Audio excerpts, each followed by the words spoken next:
Good morning, Tracy, San Joaquin County and District 13 residents. I'm your host, Raj Singh, here today with my co-host, Kritesh Atwal, bringing a candidate running for state assembly. And before we start introducing her, I just want to give some time to Kritesh to say a few words today. Yeah, thank you very much, Raj. So before we start, so we have deep condolences for Justice Ginsburg. So she left a legacy for this country and inspired the generations. Today we have the pleasure to meet Kathy Miller. So she is running for State Assembly for District 13. I appreciate her for giving us the opportunity to listen to her vision, her thoughts, what issues she thinks, and what kinds of solutions she wants to bring. So she is a local business owner. So she served the city council in Stockton as well. And since 2014, so she is serving as a county supervisor. So she is affiliated to many boards. So Delta Protection Commission for 2 years, San Joaquin Area Flood Control Agency for 8 years. So now I request Kathy to please let us know more about her. Thank you. It's really a pleasure to be here with you this morning. And first of all, I want to thank you and the City of Tracy for putting together these candidate conversations, especially in these times of COVID and social distancing and self-isolation. It's really important for voters to be able to hear directly from candidates and see with their own eyes how we communicate and help them make decisions for this very important election that's coming up in November. So thank you very much. You touched on a lot of the things that I've done. I have been serving in local government for the last 12 years, 6 on the Board of Supervisors, and before that, 6 years on the Stockton City Council. I have been a small business owner for over a decade. I also represented the downtown property and business owners for 5 years before I was ever elected to office. And I'm also a wife of, this week will be 43 years. My husband and I, we have 3 grown children, and I am a very proud grandmother of 5 these days. So I appreciate you doing this. I'm really interested in talking about the issues and communicating with voters. Really, my campaign, we focused on education, healthcare, water, public safety, and homelessness. And as a county supervisor this year, and I'm also the chair of the board this year, the county has been responsible for coordinating the efforts to deal with and hopefully defeat this pandemic in San Joaquin County. So I think today it will be a really good thing for us to share with the voters some of the things that the county has been doing and the priorities we've been setting during this pandemic. Great, thank you. Thank you so much, Kathy. And it's our honor as well that we're sharing some thoughts this morning with you. So not taking much more time, let's jump into our first segment of our show. And as you said, you talked about a couple of the core pillars. And before jump into that, I think the first thing I would want to hear from you, and our audience would like to hear from you about the COVID.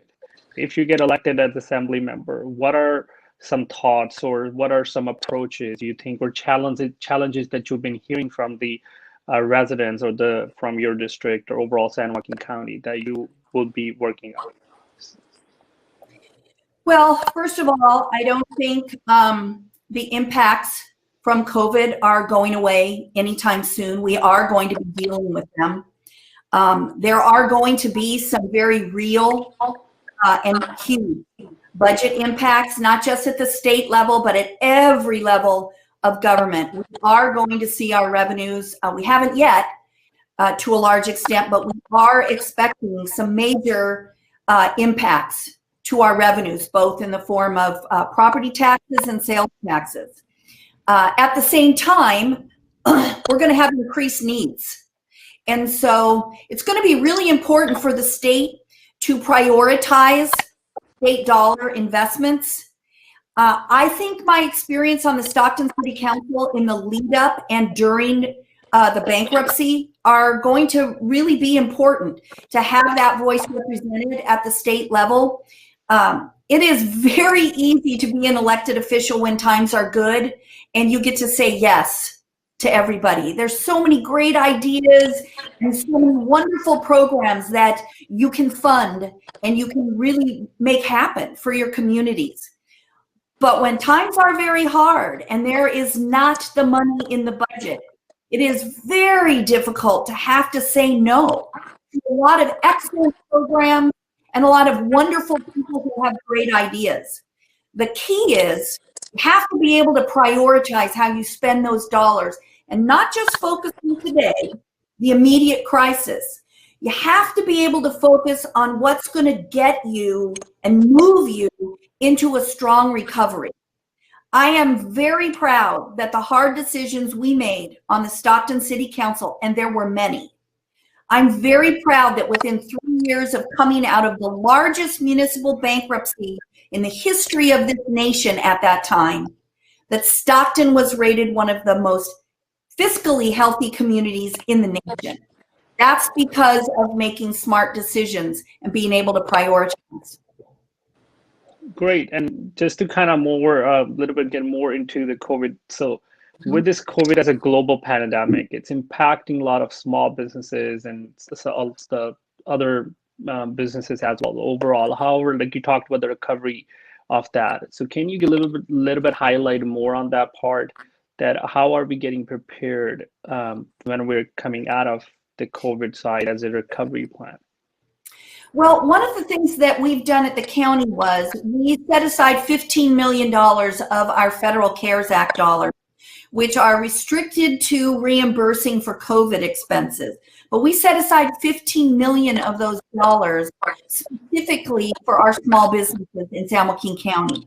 And we made them available in the form of a grant. This is not a loan that a small business has to pay back. This is the ability to submit your expenses that came upon your business due to COVID and get them reimbursed. And we're continuing with those grants. We have since expanded the program to incorporate slightly larger businesses from 50 to 500 employees. We've also allocated some of those dollars now to help reimburse our hospitals throughout our county. And we've really tried to focus on keeping our businesses afloat, because it's going to be tough. And at the state level, we're going to need to looking at more of these types of programs to help fund our small businesses get back on their feet. And one of the ways the state can do some of these things is by streamlining some of the processes, removing some of the more onerous restrictions on our small businesses, and really providing flexibility to our local governments who know their local businesses best. Give them the flexibility to apply those state dollars in the way that will benefit their communities the most. Thank you for highlighting on that. One more related to this, actually, about a week or two ago, I was talking to one of my friends who has a small business, and he was discussing with me that is there anything that our government is enforcing to help the people that are leasing the places, because they have contracts with their owners, like property owners, that you have to pay this amount by this date. But because of COVID, they are not able to do break even. So, but that their every month's lease is coming, and if they're not able to pay, they have already in place some of late fees or some percentage needs to be added. Is there something we're looking into towards that to kind of enforce that, hey, maybe for this amount of period, there shouldn't be any late fees, or there should be, government should step in to work between two? I mean, it's obviously it's a private owner versus the person who's renting it. But as this overall global pandemic, I think the government or some agency needs to step in to help each other out. So any thoughts or any vision on that? Well, it's important to remember that if you only focus on the end user of a property, the renter, you don't take into consideration that it's actually a part of a whole system. And so if renters are not contributing anything toward their rent, then the landlords, they have obligations that are due, whether it's to a lender or it's to a larger property owner that they're leasing space from. So you have to look at it as a system, and you have to make sure that you're providing relief in the entire system. Now, one of the things through this small grant program that I mentioned, rent is something that a small business owner can submit for as reimbursement. Their revenues, and they have been impacted, had to close, and they have been unable to pay that rent, they can submit for a grant to the county. That type of program, I think, is something that's important, because it not only supports the small business, it supports their landlords, and it supports the lenders further upstream. And that's important to keep in mind, because the last thing we want is a bunch of foreclosures if landlords go out of business, and then our small businesses end up getting evicted because the property has turned over. That doesn't benefit anyone. It certainly doesn't benefit our small business owners, and it doesn't benefit our communities who depend on these services and these businesses. Thank you. Thank you for giving me the insight about it and more detail as on this. I think this is a huge topic and a lot of moving pieces in there. So thank you so much. And I will hand over to Gurtej so to get us keep going to the next part of our discussion. Thank you very much, Kathy, because COVID, it has multiple stakeholders involved. One of the biggest stakeholders are our students. So as we are remembering Justice Ginsburg today, so the main legacy she has, the education. With education, with knowledge, you can achieve anything. You can bridge all the barriers, you can cover all the gaps. So from that perspective, our Delta colleges in Stockton, 25,000 students on daily basis, they get valued from the Delta College. Our school systems, around thousands of students, they go to schools every day on the daily basis in District 13. So what do you think, so where we are from the education perspective right now, and what would be your point of view for future of our education in District 13? Well, one of the things the board has been very aware of is the negative impacts of our schools being closed on our students of all ages, but especially our youngest students. And so it's important to remember that no matter what counties, what orders we pass, we cannot be more lenient than the state's orders. We must abide by the state public health orders. San Joaquin County has a high number of both cases per the percentage of our population, as well as the number of people who are testing positive. And so we are in the most at-risk tier right now. That being said, the metrics for reopening schools, to approving a waiver to allow for the schools to create a safety protocol to demonstrate how they will keep their students and their staff safe, that metric is a little bit lower than the metric for reopening a lot of other businesses. That metric we have met, and our public health officer, as of this last week, had already approved 17 private school waivers, a couple of smaller public schools, but everybody needs to remember that with the public schools, they have their own governing boards and their own superintendents who make those decisions for their own students.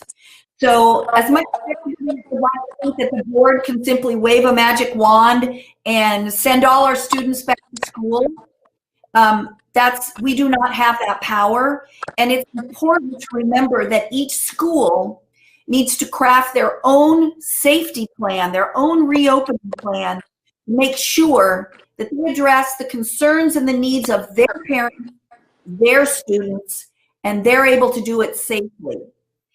I have had a huge priority on education since my earliest days in elected office. I am very aware of how transformative education is. My husband is the first in his family to graduate from college. He drove a forklift in a potato warehouse at night so that he could go to a state college during the day. I returned to a community college as a young mother of 3 very young children to get the skills that I needed to own and operate my own business. And those investments in education made all the difference for our family. So I'm very aware of how important education is to all ages of students. So I've been working for the last 7 years with the San Joaquin Children's Alliance, which is an alliance of advocates for children from early childhood education to even preschool from 0 to 3 years old, all the way up through all of our educational partners, including University of the Pacific, our CSU satellite campus in San Joaquin County, all of us as partners, trying to craft some programs that would really move the needle on literacy and outcomes for our students, and also develop a sustainable funding stream that will backfill those tobacco tax dollars, which we've seen diminishing as the impacts of that positive public education is now being seen with so many people no longer smoking and using tobacco products. That tax has diminished greatly. And so we have been working hard to identify and develop a new funding stream. There will be a ballot measure again in November. It'll be Measure X that will provide a business tax on cannabis businesses in the unincorporated area. It will only be paid for by those businesses, the same way all the other businesses pay their fair share toward our community. And 50% of those dollars, that's the largest amount ever, 50% of those dollars will be dedicated to programming for children and youth. Thank you very much, Kathy. So just a follow-up on that. So you mentioned about the satellite campuses that we have in San Joaquin County, and you are a strong proponent of education. So as many people from across the Bay Area and all those places, they are moving into San Joaquin County, and the students here, they are very much encouraged by their parents and everybody to have good education. So most of the times they have to move away from the San Joaquin County, maybe to San Jose or to Sacramento, to find the courses that are being offered, which will help them in their following career. So those students go there and they never come back. So what do you think? So right now the position in San Joaquin County is, and how do you see the future so that we can retain those students, we can provide them with the education that they need, as well as that will encourage the companies to come to the San Joaquin County? So what are your thoughts? Well, I myself am a victim of this exact thing that you've mentioned. We refer to it as our brain drain in San Joaquin County. All 3 of my children went to public universities, left here because they couldn't do it here locally, and none of them returned to San Joaquin County. And as a grandmother, that is something that causes me great pain, that my grandchildren are not here close to me. So I understand how parents feel about that. I've been a very strong proponent from the very beginning of Assemblymember Eggman's efforts to make sure that the next public university constructed is constructed here in San Joaquin County. Stockton is the largest metropolitan area in this state, whose residents must travel more than 50 miles to have access to a 4-year public education. Now, I realize that for students in Tracy, that still means somewhat of a commute, but it is far less problematic in terms of traffic because it's a reverse commute from Tracy to Stockton, and it is a far shorter distance than where Tracy students need to travel to now, and it can actually make the difference. I also think our state needs to recommit to funding of our community college system. When I was in high school, community college in the state of California, I think it was a $50 annual fee. It was essentially free.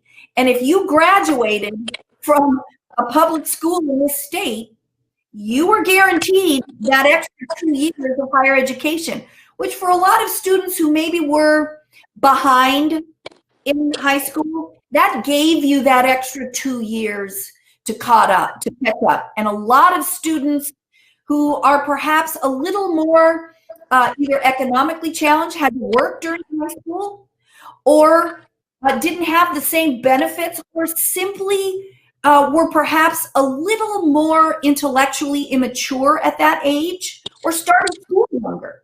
It gave you an opportunity to catch up and then do those last 2 years at a 4-year institution. And it really kept a lot of people in school and continuing to get a 4-year degree, which then increased their earning capacity for the rest of their lives and provided much higher standard of living for their families.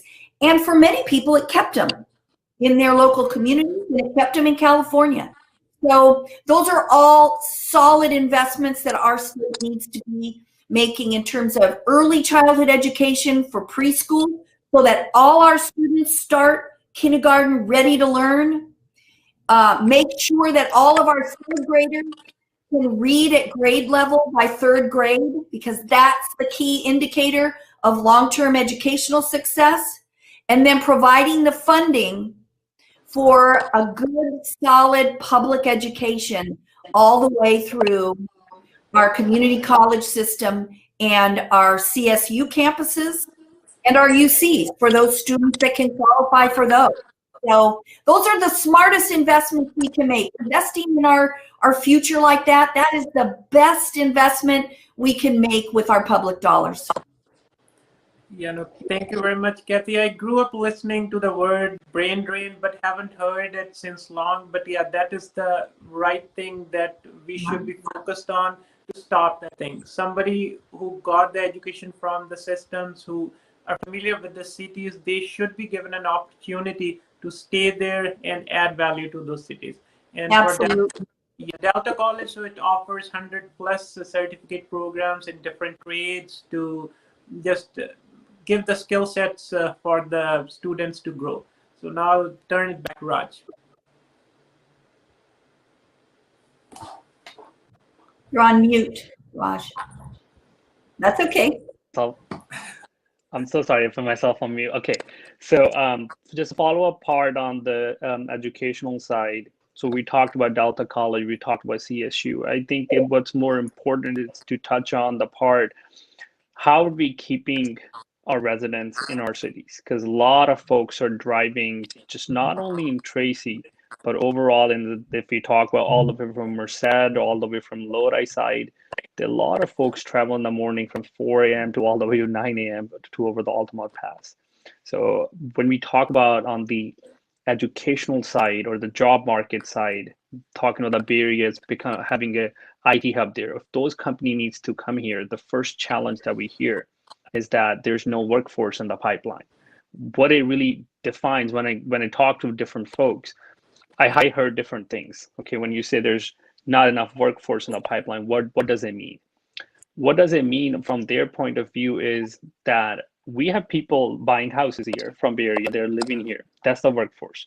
But for the companies to invest and open up their the offices here, that is not enough for them, because they cannot just rely on temporary people. You can move out tomorrow, or something happens, this person move out of Tracy back to San Jose or something. They need stable pipeline that's coming directly from the universities. So when we're talking about that, how do you see in the future for our district? Because if I read probably a month ago, I read the news, there were talks about CSU being opened in Stockton, but I think there's some challenges with that as well. So overall, can you highlight on us and all the audience on that part? It is going to be a challenge. I mean, the efforts to bring a public 4-year university, whether it's a CSU or a Cal Poly, doesn't matter which one, that's a long-term effort. Even before COVID, we were probably looking at a decade of focused work, both in Sacramento and locally, to build that pipeline, demonstrate that we have the students in a critical mass graduating from our high schools, prepared to enter a four-year school. We've been working really hard developing these partnerships with Delta College, so that if you come through Delta College, you're guaranteed admission into CSU Stanislaus. We need to convince the state to give us more slots, more student positions in our satellite CSU, so that we can demonstrate we can fill them. And the budget hit on COVID. I mean, the report that came out on the CSU clearly said Stockton has the population base. We also have a large area that we would draw from of students on the edges of that district that are currently commuting up to Sacramento State or commuting into the East Bay or down to Turlock. A percentage of those students would commute the other direction, and they would go into the center of the county. So bringing a CSU here is not just critical for our education, it's critical for our long-term economic development of San Joaquin County and this whole region. Because there are students from the foothills as well, from Calaveras and Amador counties, which do not have access to a four-year public school, who would come down the hill into San Joaquin County. And so I think it's one of the reasons why Assemblymember Eggman actually recruited me to run for her seat when she was deciding whether or not to run for the Senate, because she knew that I felt so strongly about this, that I really was willing to work toward it, and that I would continue the work even after she turns out of her time in Sacramento. And so I think it is really important to have someone that has that history, that understands how this public university would really transform our region. I mean, it would be an absolute game changer. I mean, when you think about not just the students, you think about all the jobs that it creates at a university, then you think about all of the peripheral things that are attached to universities. You think of the research facilities, you think of the medical facilities that locate here because there is access to students who are training in healthcare programs. All of those things, that's how we're going to get that critical mass that is going to get employers who bring good paying, professional jobs to this region. That's how we're going to do it. And so it's going to be a long-term effort. We need somebody that is very passionate about it. And it takes more than just saying, oh yeah, I support that. You have to understand how you have to work with the people in Sacramento. And you have to have those close connections into the business community here. You need to understand how the partnership fits in, how the business council fits in, how the various chambers of commerce fit in to this equation. And you have to have those established relationships and that trust built up so you can bring everybody to the table and we're all working toward the same goal. No, that is very imperative overall, putting your politics on the side, but the points that you brought, those are very critical and important. And you meant two terms, a terminology you used, long-term and being able to understand what your community needs, how to partner up with them. So it's not going to open up the CSU or any educational institution. Oh, I support this, and tomorrow it's going to be there. It's going to take a while, but somebody needs to start today, so it can be done in 10 years or 5 years or whatever it would take. So thank you for highlighting and informing us on that part. And I would hand it over back to Gritesh to kind of get us moving with our discussion to the next part. Yeah, no, thank you, Kathy, for touching this. Yeah, that is correct. So educational institutes, they provide the knowledge and first they are self-sustained, then they provide the whatever is needed for the community, for the society too. And moving along with that, so Central Valley District 13, we are majorly dependent on agriculture, or agriculture is one of the biggest assets that we have here. So 1 out of 3 jobs, they are from farming. So farming is very much related to our water. So in 20th century, our delta, our levees, those were built, those are deteriorating, and the need in Southern California is very much increasing for the water. So that has to be transferred from Northern California. So from your point of view, what do you think where we are with respect to water now, and how you see our future? Well, you know, you're absolutely correct. Water is a huge issue for us in San Joaquin County. A lot of people aren't really aware of the variety of water issues we face here in San Joaquin County. We run the full gamut. We have everything from restrictions on our use of surface water to requirements to properly manage our groundwater aquifers. We have water quality issues in the Delta. Many of our communities draw their water, drinking water, directly from the Delta. We have equity issues. We have a lot of economically challenged communities that are impacted by negative water quality. We also have, we sit at the bottom of the valley. We call it the bottom of the bathtub. We have huge flood control issues. We have hundreds of thousands of residents who live behind levees in this county. And then I don't think many people know that the largest amount of the San Joaquin Delta sits in our county. We have the largest amount of the Delta within our county boundaries.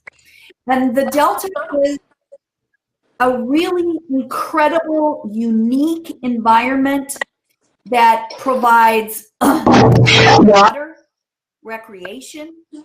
It also has an amazing variety of small family-run farms that produce just an outstanding diversity of very high-value crops.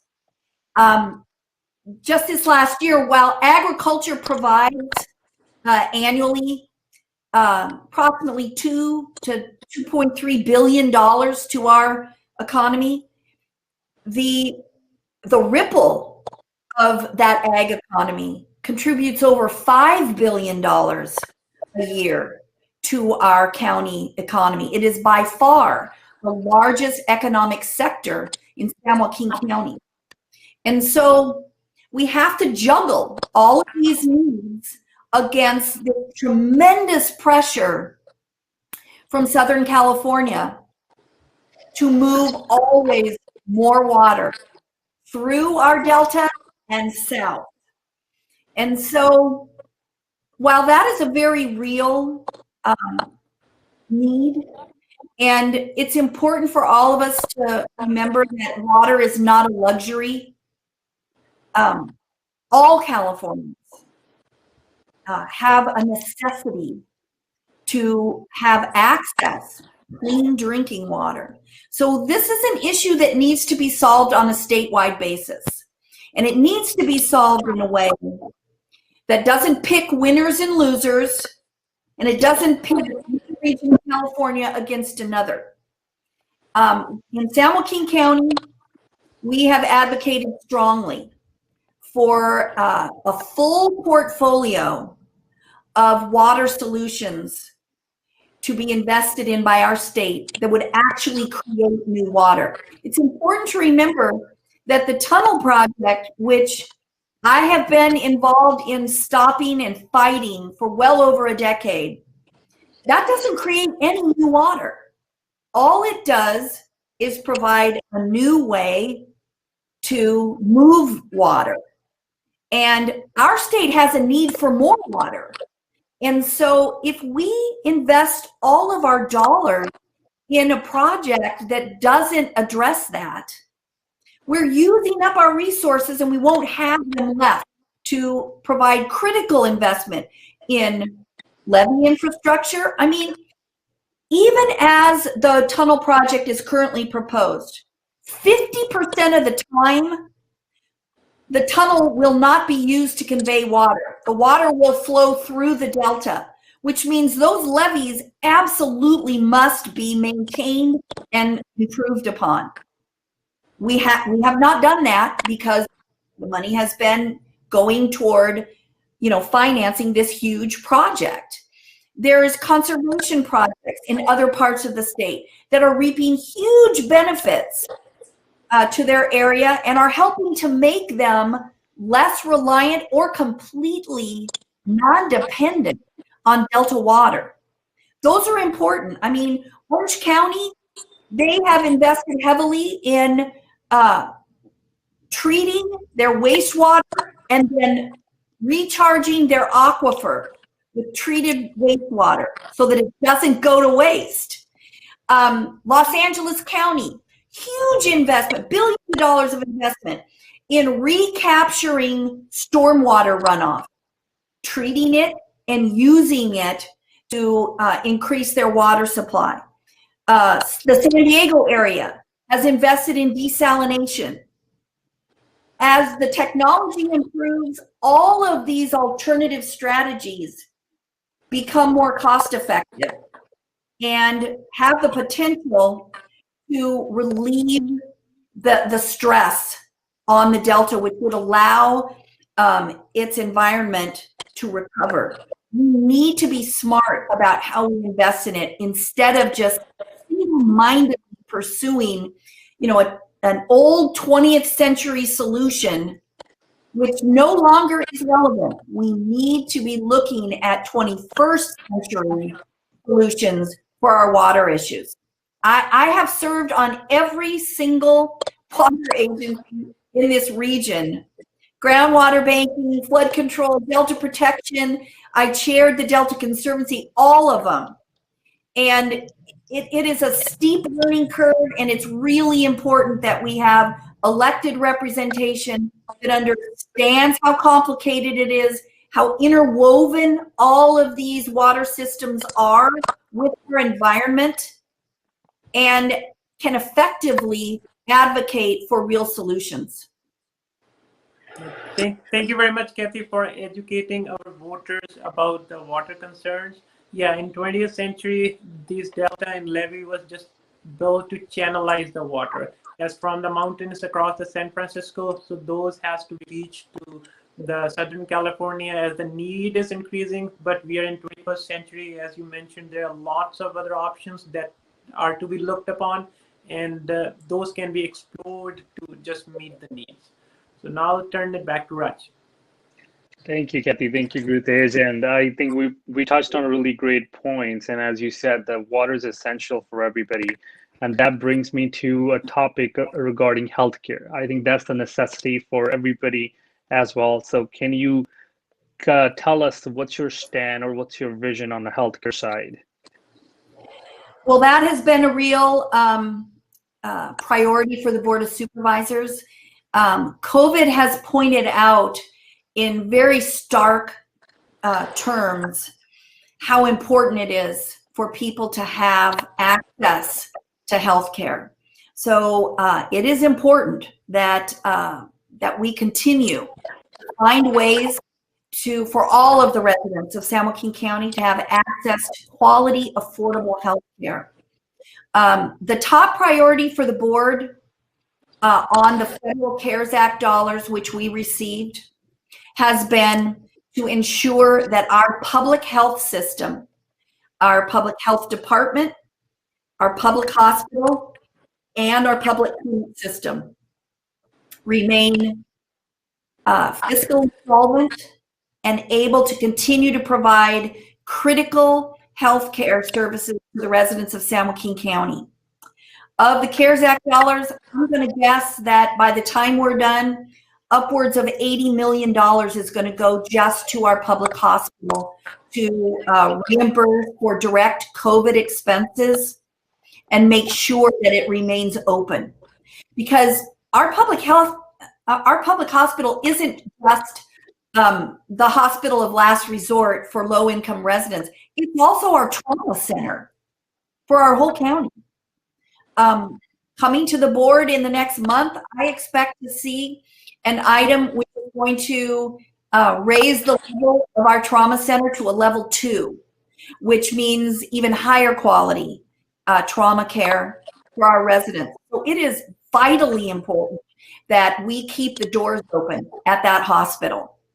And one of the things we struggle with long-term here in terms of healthcare is the ability to recruit and retain healthcare professionals.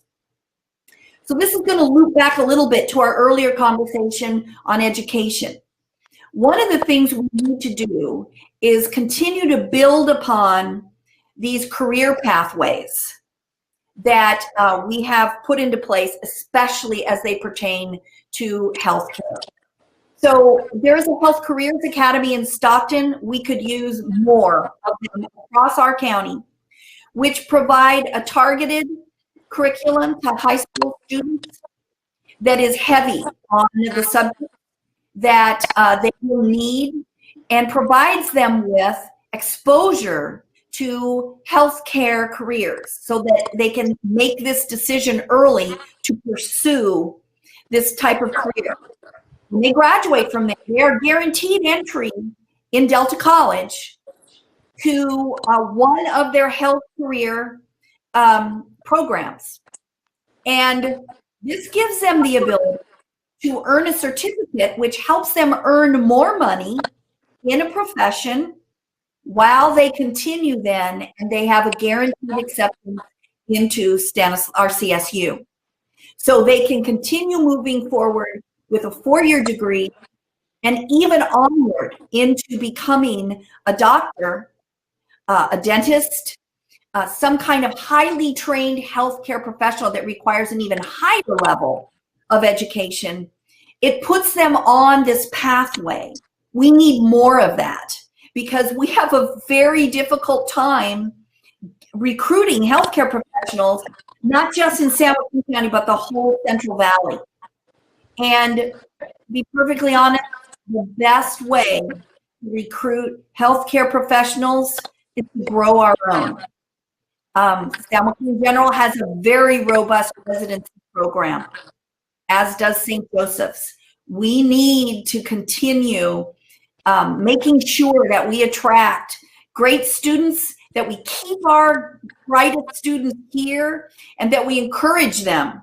If you pursue these careers in healthcare, there are going to be good paying jobs waiting for you here. You can have a lifetime profession and be able to raise your family near your family in a beautiful part of California where you can afford to live and be able to provide for your family. Thank you, Kathy, for highlighting on that. And it's bringing me to another part of the healthcare side question. So when I have talks with Mountain House residents, Tracy residents, Lathrop, Manteca, all of them, there's a common question that I always hear because they have friends, they have family members that live in Tracy, Mountain House, and vice versa.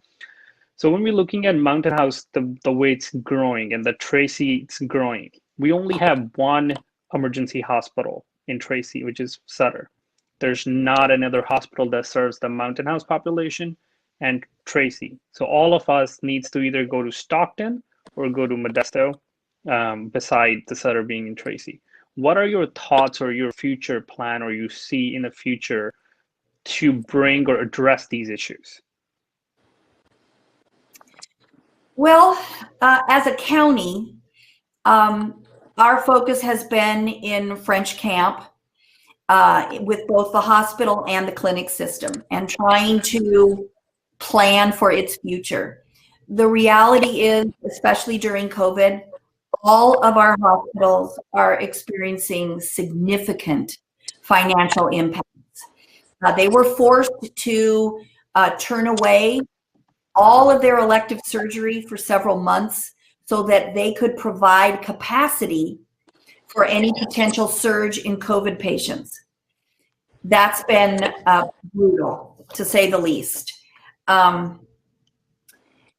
I think that what a lot of the hospitals are going to be doing is looking at establishing strategic partnerships to try to expand services into their area. I mean, we've seen Adventist expand and is now operating Dameron Hospital. St. Joseph's is partnering with Kaiser. There is Doctors Hospital in Mankato, but a lot of Kaiser patients who are in the south part of our county are going to Modesto if they're Kaiser patients. So they're kind of splitting between Modesto and Stockton.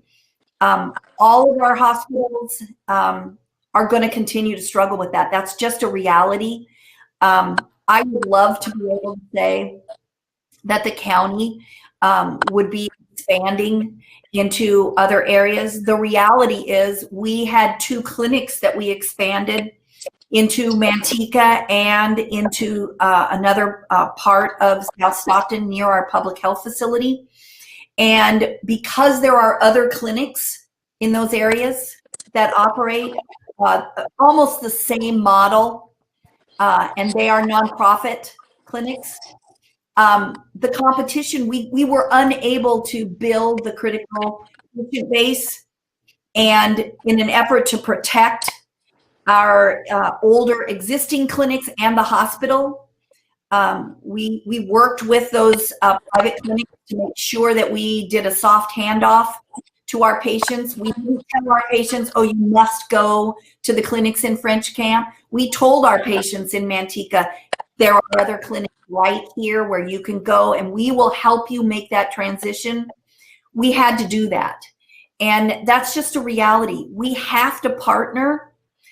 We have a robust partnership, the county, with both community medical centers and Golden Valley Health Centers.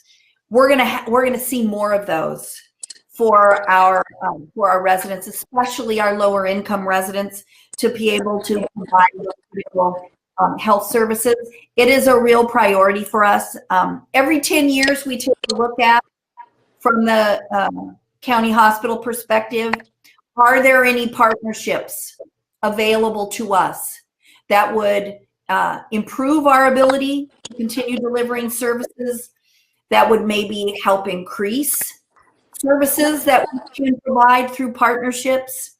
And what's the best course of action to make sure we stay healthy in the future and we remain our public health, our public hospital and our trauma center? We're doing that right now. We're looking to see what kind of positive partnerships we could expand on. I think that's what we're going to see more of. And to be honest, the more we're able to grow our own healthcare professionals here in this county, the more we will begin to see things like an increase in orthopedic surgeons that develop their own outpatient surgery centers, an increase in cardiology practices that once again provide a private interventional cardiology clinic. Those kind of things, the more healthcare professionals we can develop here, they will create private sector jobs, and which will increase access to healthcare for our residents. Thank you, Kathy, for highlighting on that topic as well. So not taking much long, but just want to keep everybody in the loop that we're hitting almost 50 minutes. And let's just try to, we have, I believe, 2 more topics that we would like to touch. We think they're important. And the next one is about public safety. And that is a huge nationwide hot topic right now. So I am very much interested, and I believe our audience would love to hear your stand on that too. Well, first of all, the county either has direct oversight or budget oversight on the majority of our law and justice system in our county. So it's not just about the sheriff's department. There's also the public defender, the district attorney, the probation department, and we operate the jail and the medical examiner.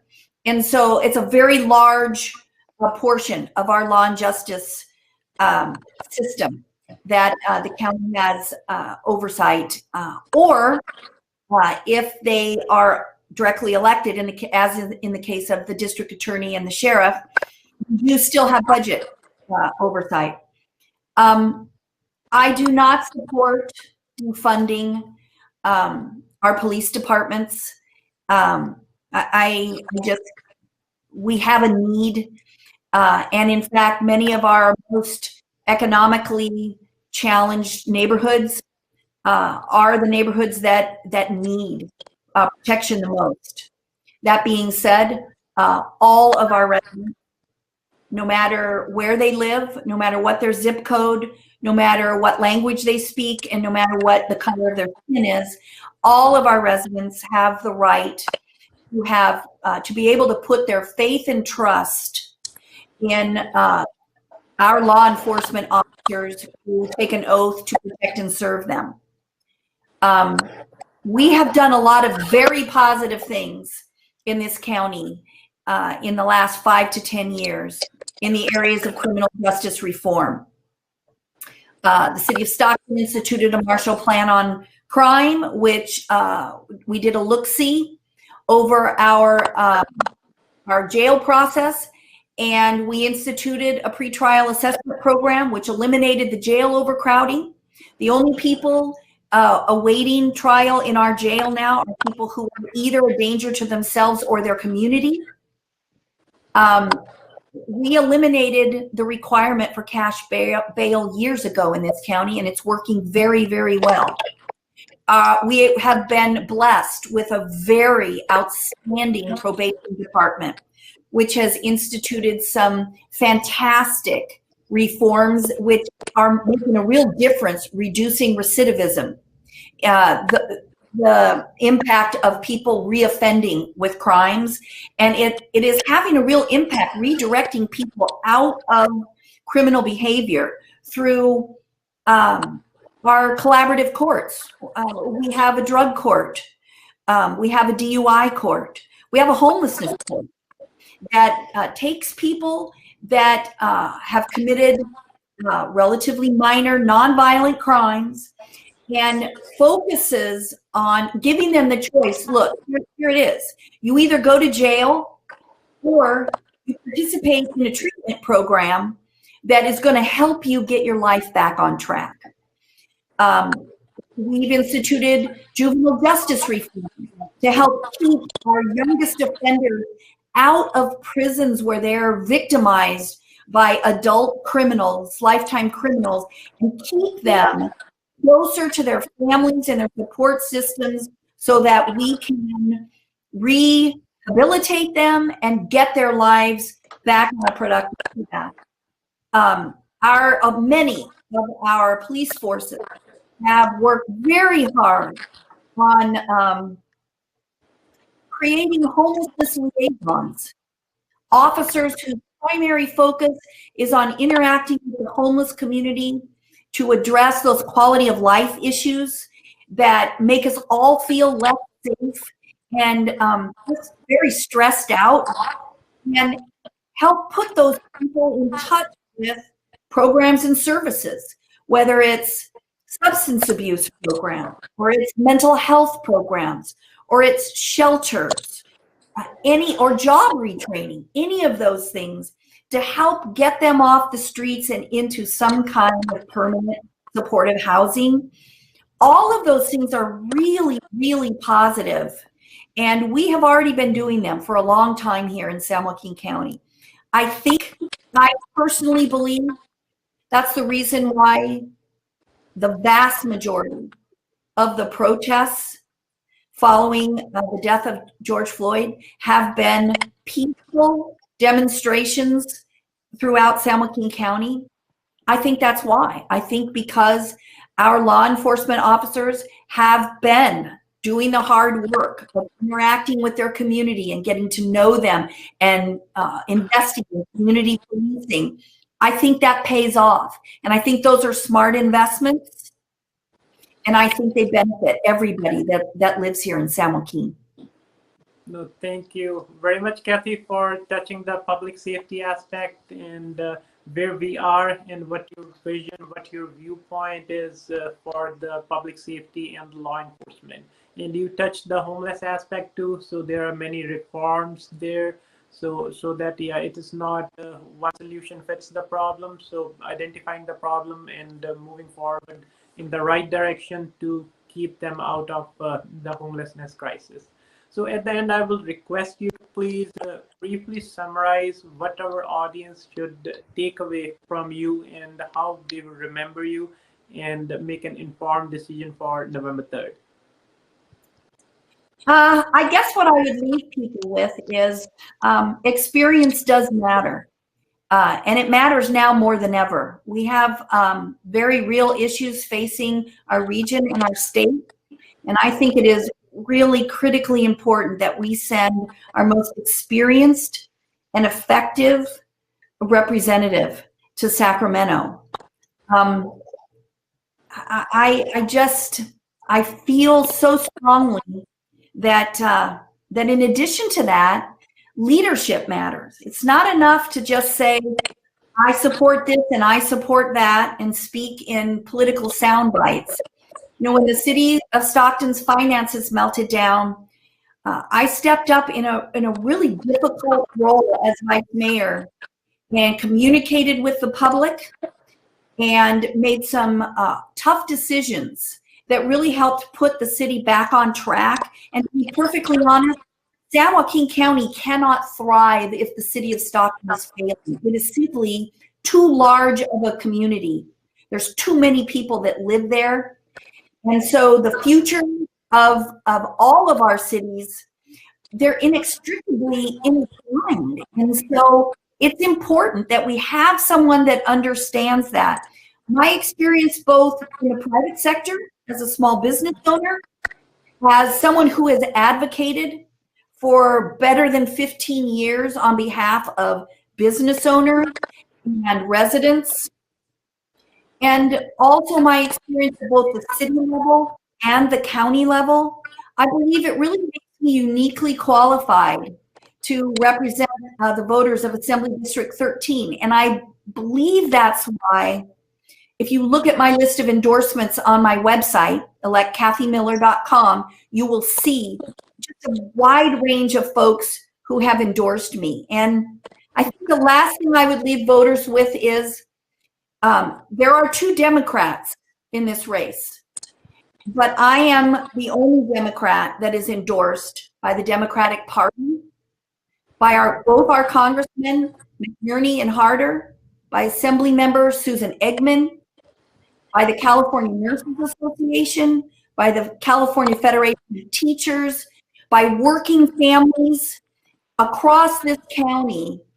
And I think it's important for voters to know that they can trust the fact that I stand for those values and that I would be deeply honored to have their vote in November.